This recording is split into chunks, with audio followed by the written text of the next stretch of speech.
இல்லாமை என்னும் பிழி இல்லாமல் கல்வி நாம் எல்லாருக்கும் என்று சொல்லி கொட்டு முரசே வாழ்வில் கொல்லாங்கு தீர்ந்ததென்று கொட்டு முரசே சான்றாண்மை இவ்வுலகில் தோன்ற துடித்த தமிழ் மூன்றும் செழித்ததென்று கொட்டு முரசே வாழ்வில் ஊன்றிய புகழ் சொல்லி மற்றும் கொட்டு முரசே. நண்பர்களே, இடத்திலே நான் மன்னிப்பு கேட்டுக்கொள்கிறேன். என்னுடைய முழங்கால் நான் இருந்து பேசுவதற்கு ஒத்துழைக்க மாட்டேன் என்ற காரணத்தினாலே நான் அமர்ந்து உட்கார்ந்து பேசுவதற்கு நீங்கள் அனுமதிக்க வேண்டும். இப்படி நான் உட்கார்ந்து பேசினாலும் நம்முடைய தமிழ்நாடு இலக்கிய பேரவை உட்கார்ந்து போய்விடக்கூடாது என்று நான் எனக்கு அண்மையிலே கொஞ்சம் கவலை ஏற்பட்டுள்ளது. அதாவது போன வாரம் மருத்துவமனையில் சென்று கால் வலிக்கிறது என்று காட்டினேன். அவர் எக்ஸ்ரே போட்டு பார்த்துட்டு நீங்கள் ஒவ்வொரு அடி கூட நடக்கக்கூடாது, எந்த இடத்திலும் நீங்கள் கீழே விழுந்து விடலாம், ஆகினால் உடனடியாக நீங்கள் மாற்று மூட்டு சிகிச்சைக்கு தயாராகிக் கொள்ளுங்கள் என்று அவர் பெரிய வழக்கு போட்டுவிட்டார். அது முன்னால் போல நான் சமாளித்து நடந்து கொண்டிருந்தேன். அந்த பயணம் வந்தவரை வீட்டிலே கூட நான் பார்க்கிற ஒரு வைத்துக் கொண்டு என்னுடைய படுகையிலிருந்து பிடிகளை போனால் கூட அந்த வாக்கில் பயன்படுத்த வேண்டிய அச்சம் என்னை ஆட்சி கொண்டிருக்கிறது. இன்னொன்று, என்னுடைய பதிவேட்டின்படி நேற்று என்னுடைய 88வது வயது முடிகிறது. பதிவேட்டின்படி உண்மையில் நான் பிறந்தது அதுக்கு முன்னால் 4 மாதத்துக்கு முன்னாலே ஆடி மாதம் ஜூலை மாதம் 27ஆம் தேதி 1936 நான் பிறந்த சமயத்தில் என்னுடைய அப்பாவும் என்னுடைய பெரியப்பாவும் என்னுடைய நடுப்பெரியப்பாவும் என்னுடைய மாமன்மார்களும் ஆடி மாதமாகியதை காற்றில் விளக்கு போய்விட்டார்கள். ஆடி மாதம் வச்சிருந்தது. வீட்டில் அம்மா இருந்திருக்காங்க, அம்மாவுடைய தங்கை இருந்திருக்கிறார்கள், எங்கள் அத்தை வீட்டில் இருந்திருக்கிறார்கள்.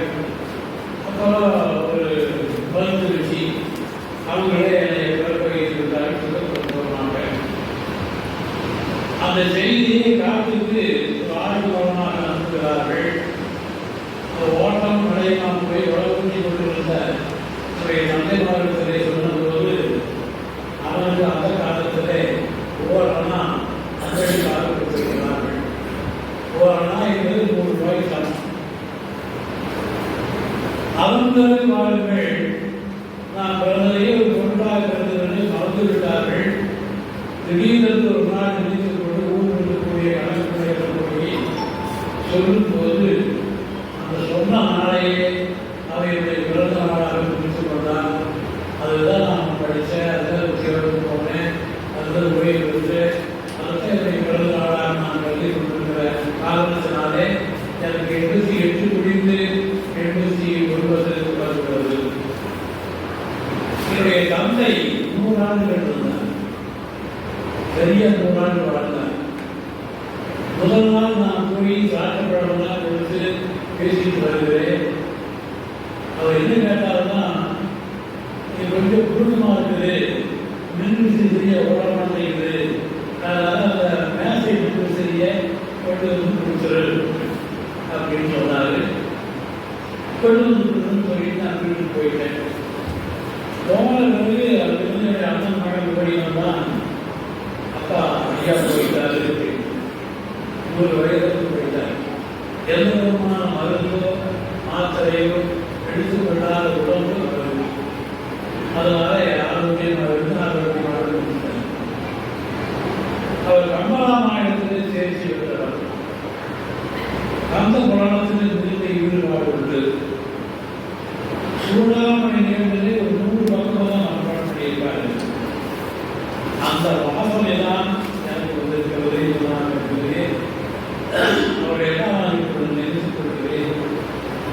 ஆண்டு வாழும்போது வாழ்வது முக்கியமல்ல, 100 ஆண்டு இயக்கத்தோடு வாழ வேண்டும். நாம் 100 ஆண்டு வாழ வேண்டும் என்று எல்லாரையும் வாழ்த்துகிறோம்.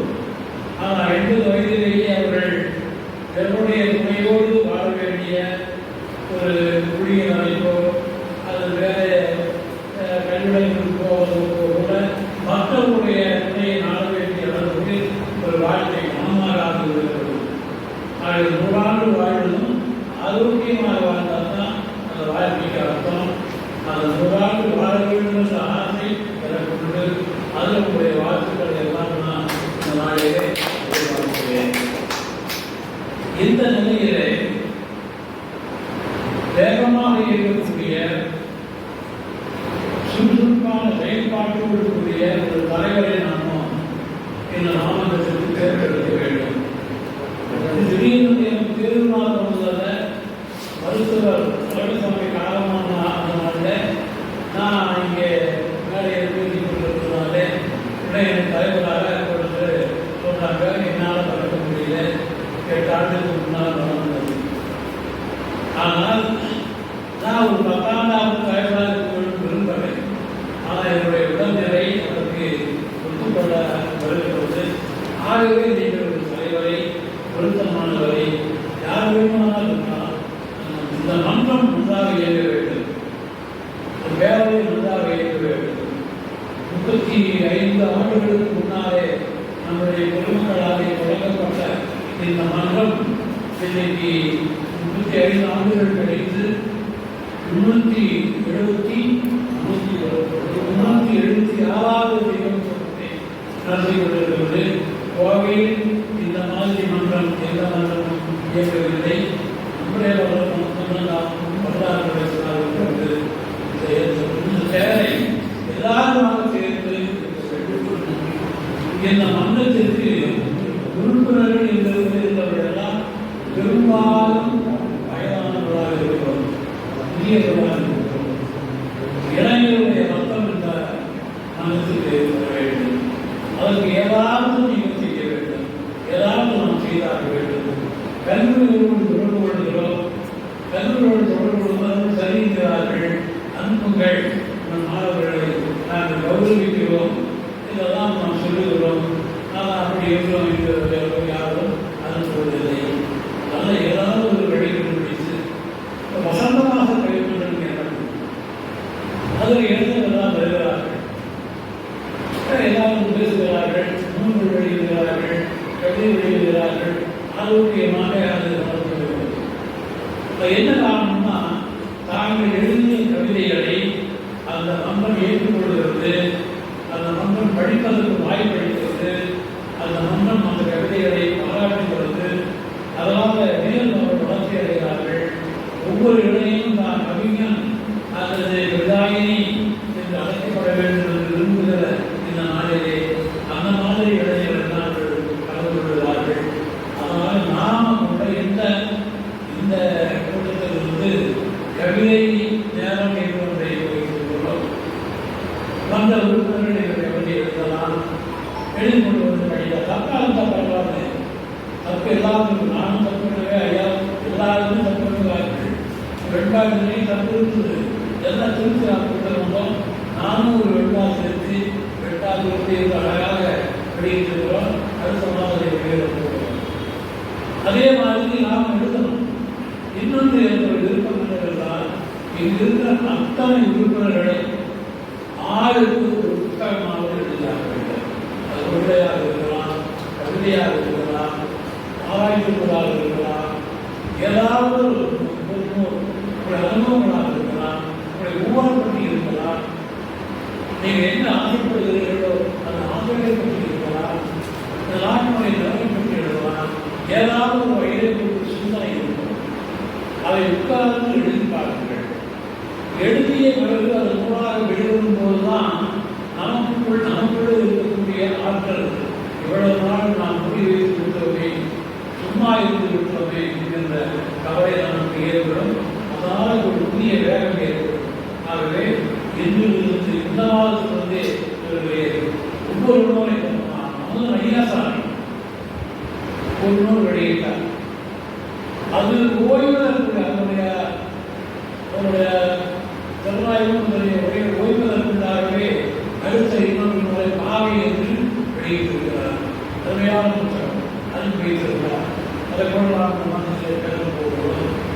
ஆகவே ஒவ்வொருவரும் தங்களுடைய அடையாளத்தை, இந்த மண்ணில் வாழ்வதற்கான அடையாளத்தை தமிழின் மீது நாம் கொண்டிருக்கக்கூடிய தொடர்ந்து அடையாளமாக நீங்கள் ஆய்வுக்குள் எழுதியாக வேண்டும். அந்த ஒரு நூலை எழுதி முடித்துவிட்டால் பிறகு யாரும் சொல்ல வேண்டியதில்லை. அடுத்த நூல் அடுத்த ஆண்டிலேயே நீங்கள் எழுதிவிடுவீர்கள். அந்த துறையில இடைநிலை இணைப்பது ஒன்று, கவிதைகளை வாசிப்பது ஒன்று, நூல்கள் எழுதுவது ஒன்று என்ற வகையிலே நான் முயல வேண்டும் என்று கேட்டுக்கொள்கிறேன். புதிய தலைவரை தேர்ந்தெடுத்தாலும் கூட அதுக்கு இந்த மன்றம் மீன் போன்றது நான் கொண்டுதான் இருப்பேன். நான் முடிந்தளவு நான் எந்த பணியை சொற்பொழிவு சொன்னாலோ, அது குரல்விளக்கம் கொண்டு சொன்னாலோ, கவிதை வாசிக்க சொன்னாலோ அதை நான் நிறைவேற்றுவேன். உங்களோடு இருப்பேன். உண்மையில் இந்த காலையை கூட எல்லாம் புறப்பட முடியல. என் பேச்சு எடுத்துக்கலாம். மணி அப்பவே யாராவது ஆயிடுது. ஐயா இன்னைக்கு போகணுமா, அமைச்சு வேண்டான்னு சொல்றாங்க அப்படின்னா உடனே எழுந்தேன், குடித்தேன், புறப்பட்டேன். யாரும் தடுத்தாங்க. ஏங்க நாளுக்கு இன்னைக்கு போகணுமான்னு அம்மா தடுத்தார்கள், மருமகள் தடுத்தார்கள். ஆனால் நான் கேட்டேன், தமிழுக்காக நான் இருக்கிறேன். தமிழ் வேண்டாம்னு சொன்னீங்கன்னா நான் இறந்து போய் தமிழ் தேர்வு ஆகிருக்கோம். அதனால் விடுதலை சொன்னோடனே வாங்கிவிட்டார்கள். போய் பார்த்தோம் அப்படின்னாரு. கணேசனையாக சொல்லி பார்த்து கூட்டு போய் பார்த்து கொண்டு விட்டு போகிறோம் அப்படின்னு கணேசன் சொல்லியிருந்தார்.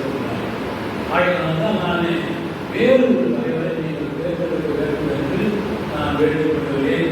இப்பொழுது இன்றைக்கு கூட்டத்திலே பூவாசி மறைமறையவர்கள் விழாவு என்கின்ற அருமையான தலைப்பை கொடுத்திருக்கிறார்கள்.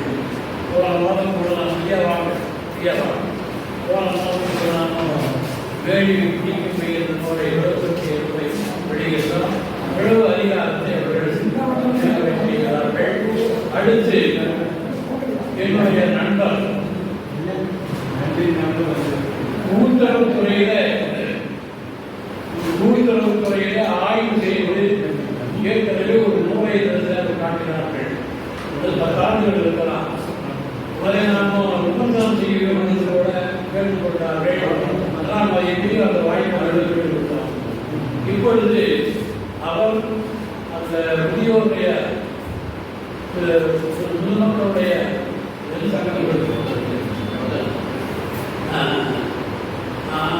அதாவது ஓய்வு பெற்ற ஆசிரியருடைய மன்றத்திலே அவர்கிட்ட புரிந்த ஒரு மதத்திலே இருக்கிறார்கள். அவருடைய மகன் வளர்ந்து வருகின்ற பயிர் வாழக்கூடிய ஒரு நிலையிலே திடீரென்று இயற்கை வைத்திருக்கிறார்.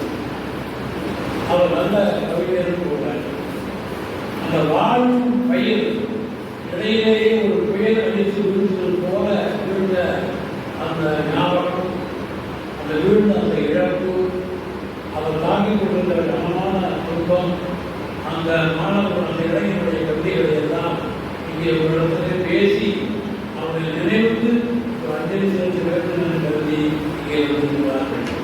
நான் அவருடைய மைய பேரு வரதராசன். அவருடைய என்ன நினைத்தான், அவருடைய கவிதைகள் எப்படிப்பட்டவை என்பதை பற்றி அவர் பேச இருக்கிறார்.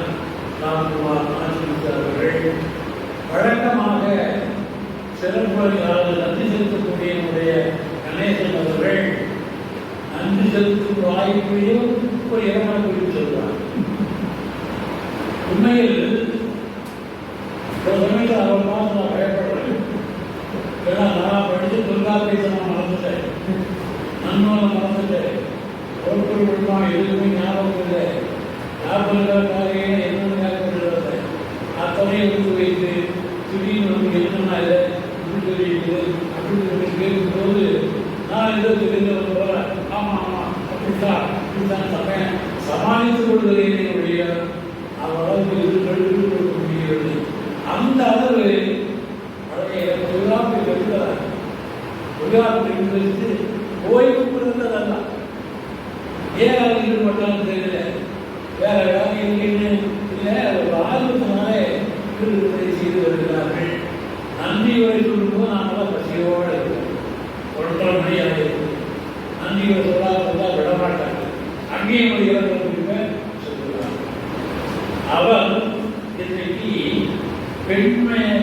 பெண்ணிலும் பேசும் கதைகள் என்று நாம் ஒரு சிறப்பு சொற்பொழிவை தரம் போடுகிறார்கள்.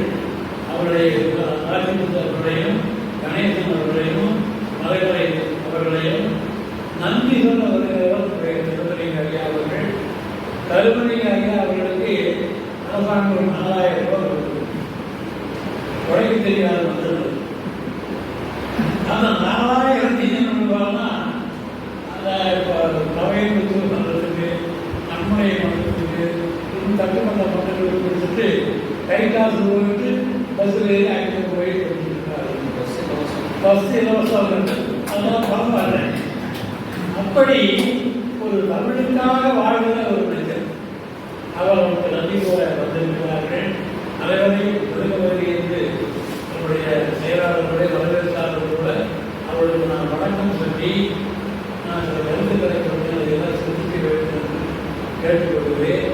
அதுக்கு இடையில இந்த விருது வழங்குதலை பற்றி சொன்னாங்க. விருது வழங்குதல் என்பது இங்கே இருக்கக்கூடிய அத்தனை பேரும் விருதுக்குரியவர்களே. ஒன்றும் இல்லாதவர்களுக்கெல்லாம் எல்லாரும் விருது கொடுக்கிறார்கள். நம்முடைய செங்குத்துவன் அவர்கள் பஞ்சாபை தொழிலாளி. அவருக்கும் தமிழுக்கும் சம்பந்தம் இல்லை. அவர் இப்பொழுது திருக்குறள் முழுவதையும் ஆதியோடமாக சொல்லக்கூடியவர். தமிழில் வந்து எதிர்ப்பாளர்களை பாடக்கூடியவர்.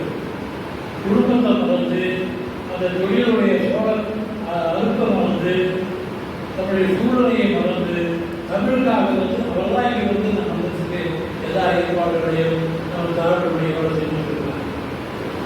அவர் அண்மையில் அருமையான வெண்பாக்கள் எழுதுகிறார். வெண்பாக்கு அவருக்கு வெகு தூரம், ஆனால் இலக்கணத்தை தெரிந்து கொண்டு அருமையான வெண்பாக்களை அவர் நம்முடைய தொகுப்பு எழுதியிருக்கிறார் என்றால் அதற்கு மன்றம் பாராட்டக்கூடியதா அவருடைய ஊக்கம் பாராட்டக்கூடியதா என்று தெரியவில்லை. அவரே கௌரவிக்க வேண்டும். அவருக்கு ஒரு வயது முதிர்ந்த தமிழறிஞர் பட்டம் தமிழரசு கொடுக்க வேண்டும். அதற்கு சில சான்றுகள் வந்திருக்கலாம். நாம் அது ஆதாரங்கள் கொடுக்க வேண்டும் என்பதற்காக அவருக்கு சிறப்பை அறிந்து அவருக்கு ஒரு விருது கொடுக்கிறோம். அதே போல கணேசன் அவர்கள் எடுத்துக்கொள்கிறேன். தமிழ்நாட்டிலேயே பல்கலைக்கழகங்கள் எடுத்துக்கொள்ளுங்கள், கல்விகளை எடுத்துக்கொள்ளுங்கள், கணக்கு துறையை எடுத்துக்கொள்ளுங்கள். இவர் போன்று எண்களை வைத்து சித்து விளையாடக்கூடியவர் ஒருவர் இல்லை இல்லை இல்லை. 18 கட்டங்கள் வரும். இப்படி யார் இருக்கா அப்படி யார் எண்ணம் வரும். எப்படி கூட்டினாலும் ஒரே எண்ணம் வரும். கொஞ்சம் கூட்டினா நேரா கூட்டினா இப்படி கூட்டி எப்படி கூட்டினாலும் அந்த எண்கள் ஒரே நேராக போகும்படியாக ஒரு சில நிமிடங்களில் அமைத்து காட்டக்கூடிய வல்லவர் ஒருத்தர் தமிழ்நாட்டில் கணேசன் கொள்வார். உங்களுடைய பிறந்த ஆராதனை செய்யணும்னா அதுக்கு ஒரு மாயக்கட்டம் கொடுத்து ஒரு அசத்தி விடுவார். அப்படிப்பட்ட அவர் ஒரு உடற்குள் விட்ட விளக்கு போல இருக்கக்கூடாது. அவருக்கு ஒரு விருது கொடுக்க வேண்டும் என்று விருதுக்கு அவரை ஏற்பாடு பண்ணி வந்திருக்காரு. கொடுக்கிறோம். இது வருங்காலத்தில் எல்லாருக்கும் நாம் விருது கொடுக்கிறோம். அப்படி எல்லாருக்கும் விருது கொடுத்ததுக்கு பிறகு நீங்கள் எல்லாம் இருந்து எனக்கும் ஒரு விருது சுயமாகவும் இருக்குது. ஏனென்றால் நாம் யாரும் நம்ம யாரும் கவனிக்க மாட்டார்கள், நம்ம யாரும் அங்கீகரிக்க மாட்டார்கள். 12 புத்தகம் என்னுடைய தியாகம் கிடைக்கின்ற புத்தகத்தை 12 புத்தகத்தை தமிழ் அரசு தமிழ் வளர்ச்சி கழகத்துக்கு அனுப்பி வைத்தேன். அனுப்பி வைத்து ஒரு பதில் கூட போடவில்லை. வங்காள தீவிராவில் போட்ட கங்கங்கள் மாதிரி அப்படியே போய்விடும். அதே மாதிரி நெய்வேலி தமிழ் சங்கத்துக்கு அனுப்பி வைத்தேன். உங்களுடைய நூல் தகுதியாக இருந்தது, ஆனால் உள்ளூர்காரர்களுக்கு தான் பரிசு கொடுக்க வேண்டும் என்பதனாலே உங்கள் நூல் இடம்பெறவில்லை. மருத்துவர்கள் தெரிவித்துக் கொள்கிறோம். உள்ளூர்காரர்கள் மட்டும்தான் ஏனை தமிழை இடம்பெறுகிறார். அங்கே கஸ்தூரி சீனிவாசனுடைய அரங்கத்தில் நான் பேசேன். ஐயா மிகவும் மிக அருமையாக இருந்தது, ஆனால் தேதி இழந்து அனுப்பியிருக்கிறீர்கள் என்று அவர்கள் பதில். அப்ப அங்கீகரிக்க மாட்டாங்க, யார் அங்கீகரிக்க மாட்டாங்க. ஆனால் நேற்று எங்கோ திருநெல்வேலியில் இருந்து யாரோ நிறைமலை வாழ் ஏற்பட்டது. பழையக்காரர் அண்ணாச்சி அவர் அதிகமாக பற்றி 8ஆம் கிளாஸாக படிச்சிருக்கார். அவர் நட்பு என்ற இதழிலே இன்றைய கவிதையை பார்த்துவிட்டு அது ஒரு கல்வி உலக வச்சு கரகாட்டாக எங்கள் ஊரில் அதை பற்றி எழுதிய இந்த கவிதையாகவும் உடனடியாக நெகிழ்த்து போய் அதை இரவு 1 மணி நேரம் எங்கேயோ இந்த கவிதையை வாசிக்கக்கூடிய உள்ளங்கள் இருக்கின்றன. அதே போல உங்களுடைய திறமைகளையும் அங்கீகரிக்கக்கூடிய உள்ளங்கள் தமிழ்நாட்டில் இருக்கிறது என்பதை நினைவூட்டி, எனவே சும்மா இருக்காதீர்கள், சும்மா இருப்பதை சுதந்திரம் இருக்காதீர்கள், எழுதுங்கள், பாடுங்கள், முயலுங்கள். தமிழ்நாடு இலக்கிய பேரவை அதற்கு களமாக அமையும் என்று கூறி என்னுடைய உரையை நிறைவு செய்கிறேன். திருக்குறள் உரையை வழங்குமாறு தனக்கே உரிய ஆழ்ந்த தமிழில், அழகான கவிதை அமைந்த தமிழில் விளக்கு என்னும் அதிகாரத்தை தீர்ந்து நல்லார்கள். இந்த உரை காற்றோடு உரையாற்று இதை பத்திரப்படுத்தி வையுங்கள். இதுபோல் இன்னும் சில அதிகாரங்களுக்கு நீங்கள் விரிவுரை எழுதுங்கள். அதை இந்த நாங்கள் சூழலாக வெளியிடுவோம். அதே போலனுடைய இளைஞன் அவர்கள் சில அதிகாரங்களுக்கு இந்த அவையிலே உரை செய்தார்கள். அவரை கொடுக்குமாறு நான் அன்றே பெற்றிருந்தேன்.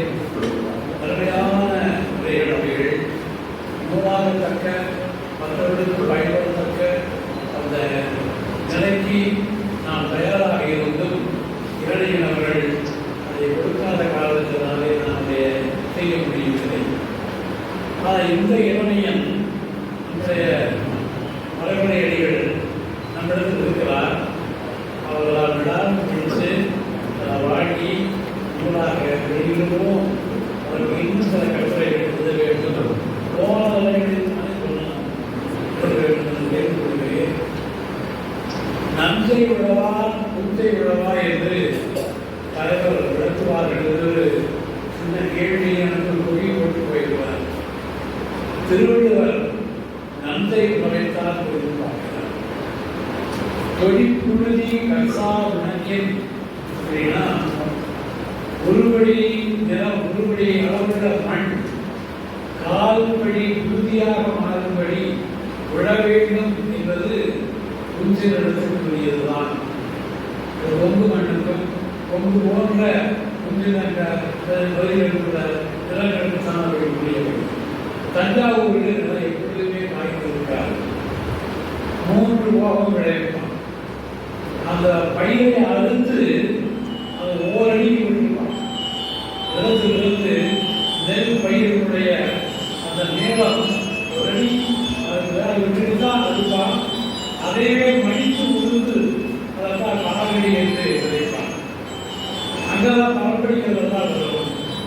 இங்கெல்லாம் அந்த நிலத்தை வறண்ட நிலமாக இருந்தால் முட்டைக்கலப்பம் போட்டு உழுது காய வைத்து மழை வருகிற போது அந்த நிலம் அப்படியே உறுதியாக இருந்து அந்த மழை நீரை ஆறி உட்கொள்ளக்கூடிய ஒதுக்கொள்ளக்கூடிய நிலைமை இங்கேதான் இருக்கிறது. இந்த உணவை தான் அவன் தினமும் போய் பார்க்க வேண்டும். அப்படி பார்க்காவிட்டால் அவருடைய நிலம் கூடிவிடும் என்பதுதான் அதாவது உழந்தே உழவுகளை என்றார். தஞ்சாவூர்மா அன்னைக்கு உழவு நாட்களில் கண்டித்து போய்விடுவார்கள். காவிரி தண்ணி முறைவைத்து பாயினார். உழவுடன் வருவான். அவன் புரியவே மாட்டான். நான் பார்த்திருக்கிறேன், புரியவே மாட்டான். அவனுடைய உயரத்துக்கு புரி போட்ட கவனித்து வச்சிருப்பான். அப்படியே நின்று அப்படி வாங்கி அப்படி போட்டு போயிடுவான். துணிந்து அங்கே உழவு செய்கின்ற உழவனை நான் பார்த்ததே இல்லை. ஆகவே தஞ்சாவூர் உழவனுக்கு தவறான சொந்தி இருக்கும். எந்த தஞ்சாவூர் உழவனை வேண்டுமானால் பாருங்கள், சொந்தி இருக்கும். ஆனால் கொங்கு நாட்டு உழவன் பார்த்தீங்கன்னா சொந்தி இருக்கிற வழி உள்ள போயிடும். அதனால உழந்தே ஒழுங்கு என்று பாடுகிறார். எனக்கு ஒரு மூணாக்கிறது தாராளப்படுத்துகிறது. அது காலாக இருந்த சமயத்தில் ஒருவர் வசம் பெற்றிருந்தேன். எனக்கு ஆண்டுதோறும் ஒரு 4000 ரூபாய் அது வருமானம் கிடைத்தது. அதே நிலம் நந்தையாக மாறி முப்பாத்து தண்ணி விட்டுருந்தாங்க. அந்த தண்ணீரில் மீன்கள் வரும், பாக்கி வரைக்கும் மீன்கள் வரும். அதை நம்பி நானே போய் நெல் விளைவித்தேன். எனக்கு 10,000 ரூபாய் செலவாச்சு. 15,000 ரூபாய் செலவாச்சு. 60 குவிண்டால் நெல் எடுத்தேன். பாடுபடா பழக்கம் இல்லாதனாலே அதை போய் நட்டு வரும்போது இந்த முதுகெல்லாம் பக்குவமாக 10 நாள் 20 நாள் விடுமுறை போய் அங்கே நிலத்தில் பாடுபடுவேன். ஆனால் விளைச்சல் 3 மோகம் செஞ்ச 15,000 3 ஆண்டுக்கு செலவு செய்தேன். எனக்கு அந்த நெல் விளைச்சல் 10,000 தான் கிடைச்சு. அப்போ வாங்கின சம்பளத்துக்கு போய் அங்கே போட்டு விவசாயம் பண்ணும்போது நன்சை நிலம் ஏமாற்றுகிறது.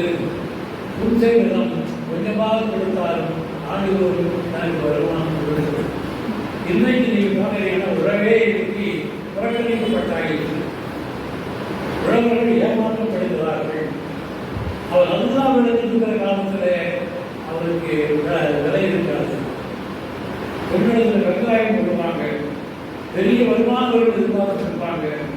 ஆனால் அந்த வெங்காயத்தை வெட்டி எடுத்து அதை விற்பனை செய்தால் அந்த கூலிக்கு கூட கட்டாது. அப்படியே காற்றோடு இருந்திருப்பார். எப்படி ஒரு விவசாயம் வர முடியும்? இந்த விவசாயத்துக்கு போராடுனா கண்டுக்க மாட்டாங்க. நம்முடைய தலைவர்களெல்லாம் நடிகைக்கு பேட்டி கொடுத்து போட்டு மணிமண்டலத்தில் செய்வார்கள். அது தமிழ்நாட்டுக்கு அந்த டெல்லியில் போய் அந்த தாழ் வீட்டில் மாதக்கணக்கில் உட்கார்ந்து எரியெல்லாம் வாயிலி கோபனம் இருந்தானே, பெண்களோடு இருந்தானே. அதை நம்முடைய தலைவர்கள் பார்த்தார்கள். ஒரு நடிகைக்கு அரண்மனையாக பேட்டி கொடுக்கிறார்கள். இந்தியுமே போட்டாக பெற்றாக விட்டாக போட்டி தவறாலே எரிச்சலாக வந்தது. அவளைத்தான் நாம் தலைவர்களாக கொண்டிருக்கிறோம். ஆகவே வேலையில் வந்து இருந்தவர்கள், அறிவுரை கொண்டிருந்தவர்கள், வாக்காளர்களை கேட்டுக்கொள்கிறவர்களெல்லாம் சொல்லுகிறது நாம் அவ்வளவு நம்புவதில்லை. அப்படி நம்பி அதாவது பல பேர் விவசாயத்தை விட்டுட்டு நிலத்தை விட்டு அவளை பார்க்க போயிடும். அப்போ என்ன ஆகும்? நாளைக்கு யார் உணவு கொடுப்பார்கள்? உழவர்கள் பொழுதினால் கைமடத்தின் இல்லை விடையோடும் விட்டே நிர்வாகத்தின் நிலை கொள்கிறார்கள். அப்போ எங்கிருந்து நாம் உணவுகளை நாம் வாங்குவோம்? என்ன வரைக்கும் யாரிடந்து வாங்குவோம்? அவங்க நான் எப்படி பல கடன் கற்றுக்கிறோம்? இங்கே நல்ல வெங்காயம் வளர்ந்துருக்கிற சமயத்தில் அந்த விலை வீழ்ச்சி ஆகிடும். ஏன் வீழ்ச்சி ஆகிடும்னா சிங்கப்பூர் மலையில் தண்ணி கப்பலில் நம்முடைய அரசாங்கம், மைய அரசாங்கம் வெங்காயம் இறக்குமதி பண்ணிடும். அந்த வெங்காயங்கள் வந்து இங்கே வெங்காயம் வீழ்ச்சி ஆகிடும். ஒவ்வொரு நாம் எனக்கு விவசாய அந்த பொருளாதாரம் எனக்கு தெரியாது. ஆனால் பாசத்தை வழங்குவது விவசாயிகள் கண்டிக்கப்படுகிறார்கள். ஊருக்கெல்லாம் பாடுபட்டே நான் உழவன் என்றானே, நாராய் இருந்தேன், நாராயணவே போய்விட்டேன், பட்டிக்காடானே ஒரு பாட்டை பாடு.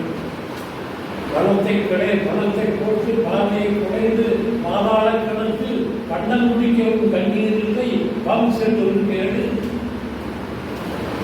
கடலை முழங்கா என் பொருளுக்கு ஒரு செயின் வாங்கி போடலாம் இருந்த கடற்காரன் ஒன்றில் வெள்ளச்சோளம் போகிய மனசு வெட்ட வெளிச்சலுங்க விதியை நினைச்சு வேதனைப்பட்டு வேறொன்று விதியுங்க என்று ஒரு உழவர் குரலை நான் கவிதையாக இருந்ததே. அதுதான் கண்ணீர் வருகிறது. அந்த நிலைமையில இந்த உழவு என்கின்ற ஒரே முறையை பற்றி வள்ளுவர் முக்கியத்துவம் கொடுத்து பாடுகிறார். இந்த உழவு அழிந்தால் உலகம் பசியால் வாழை அழியும். அது எந்த கொள்கையும் ஒரு சொல்லு எல்லா பேருக்கும் தலைமையான உழவுகளுடைய ஒரு பாடினார். அதை பிடித்து தந்த ஆசிரியர் மலைமலையாருக்கு என்னுடைய நன்றியை தெரிவித்துக் கொண்டு அடுத்த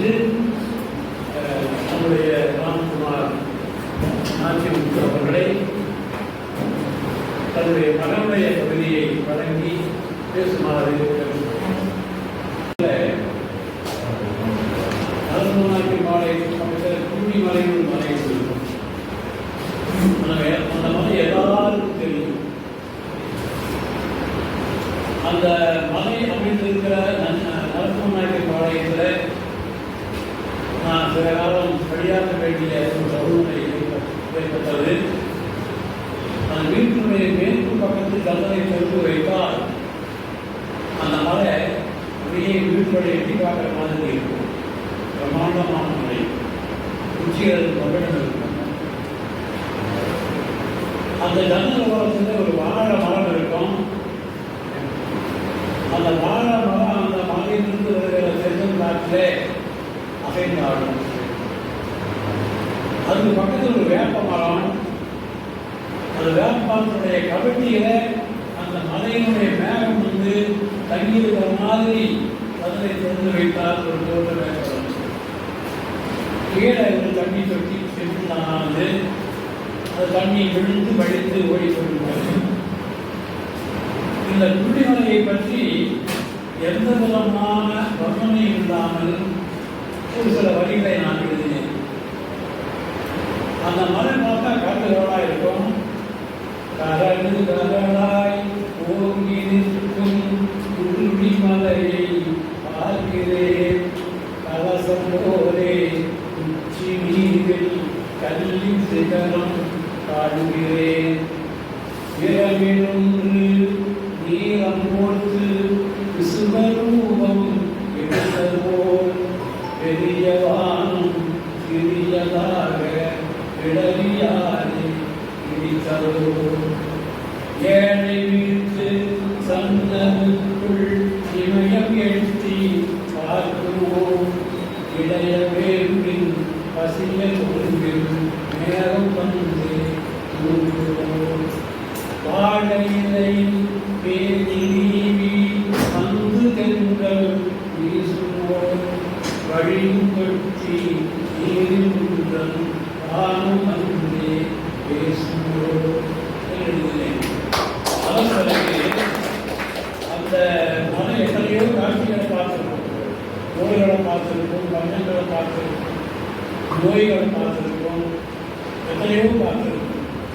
உருகி சிந்தி மண் சிவந்த ஒழிய போரின் கோலமும் கொள்ளை நோயில் ஊரழிந்து முடிவயந்த ஓட்டமும் பருவம் மாறி மழையில்லாமல் பஞ்சம் வந்த காலமும் பார்த்து பார்த்து உருவட்டு பார்வை கெட்டு போனதோ என்று நான் எழுதினேன்.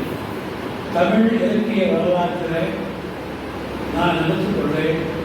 புள்ளிமுறை பற்றி நான் ஒருத்தர் தான் பாடியிருக்கிறேன் அப்படின்னு நான் நினைத்து கொண்டே வேறு குறிப்புகள் பார்த்தா இங்கே அருடவினாலும் வெளுத்து கட்டியிருக்கிறாங்க. அதாவது அருமையாக ஒரு அதாவது உருள்பட்டு அந்த வரையாறுகள் உருள்வதையும் உருட்டு என்னும் மாமலை என்றும் அதன் உள்ளம் எழுந்தது இருக்கிறார் என்று அவர் அழகாக பாடுறார்.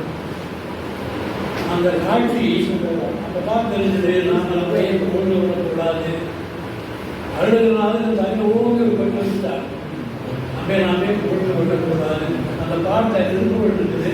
நீங்கள் பெற்று பாருங்கள். திருக்குறள் பற்றியே கூட நாம் இங்கு ஒரு பேச்சு பேச வேண்டும் என்று நாம் நினைக்கிறோம். அதுதான் அந்த கதையை நீ சொன்னீங்க. அதுக்கு நான் கருத்து சொல்லியிருக்கேன். இனி நம்முடைய கணேசனார் அவர்கள் 1 மணி நேரம் தம்முடைய எண்ணிய பார்வையை வழங்குகிறார். நன்றி.